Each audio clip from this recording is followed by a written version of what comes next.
Praise the Lord. प्रभु के नाम की स्तुति हो। आज हम पढ़ेंगे गिनती 36वां अध्याय। फिर यूसुफियों के कुलों में से गिलाद, जो माकीर का पुत्र और मनसे का पोता था, उसके वंश के कुल के पितरों के घरानों के मुख्य मुख्य पुरुष मूसा के समीप जाकर उन प्रधानों के सामने, जो इज़राइलियों के पितरों के घरानों के मुख्य पुरुष थे, कहने लगे, यहोवा ने हमारे प्रभु को आज्ञा दी थी कि इज़राइलियों को चिट्ठी डालकर देश बांट देना। और फिर यहोवा की यह भी आज्ञा हमारे प्रभु को मिली कि हमारे सगोत्री सलोफाद का भाग उसकी बेटियों को देना।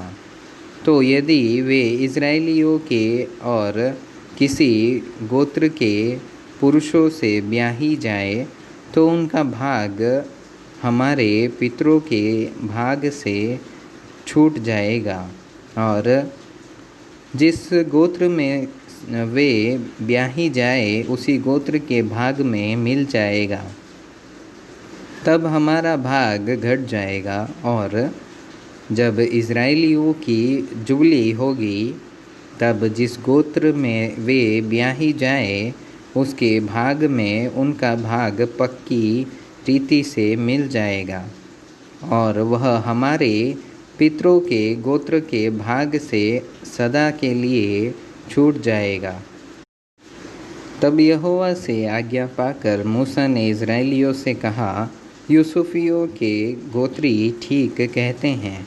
सलोफाद की बेटियों के विषय में यहोवा ने यह आज्ञा दी है कि जो वर जिसकी दृष्टि में अच्छा लगे वह उसी से ब्याही जाए, परंतु वे अपने मूल पुरुष ही के गोत्र के कुल में ब्याही जाए और इज़राइलियों में के किसी गोत्र का भाग दूसरे गोत्र के भाग में न मिलने पाए। इस इज़राइली अपने अपने मूल पुरुष के गोत्र के भाग पर बने रहें और इज़राइलियों के किसी गोत्र में किसी की बेटी को जो भाग पाने वाली हो, वह अपने ही मूल पुरुष के गोत्र के किसी पुरुष से ब्याही जाए, इसलिए कि इज़राइली अपने अपने मूल पुरुष के भाग के अधिकारी रहे, किसी गोत्र का भाग दूसरे गोत्र के भाग में मिलने न पाए। इज़राइलियों के एक एक गोत्र के लोग अपने अपने भाग पर बने रहें, यहोवा की आज्ञा के अनुसार जो उसने मूसा को दी। सलोफाद की बेटियों ने किया, अर्थात महला, तिर्शा, होगला, मिल्का और नोआ, जो सलीफाद की बेटियां थीं। उन्होंने अपने चचेरे भाइयों से ब्याह लिया।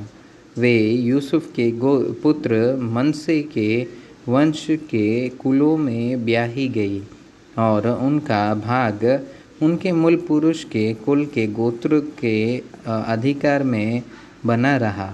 जो आज्ञाएं और नियम यहोवा ने मोआब के अराबा में यरीहो के पास की यरदन नदी के तीर पर मूसा के द्वारा इज़राइलियों को दिए, वे ये ही हैं।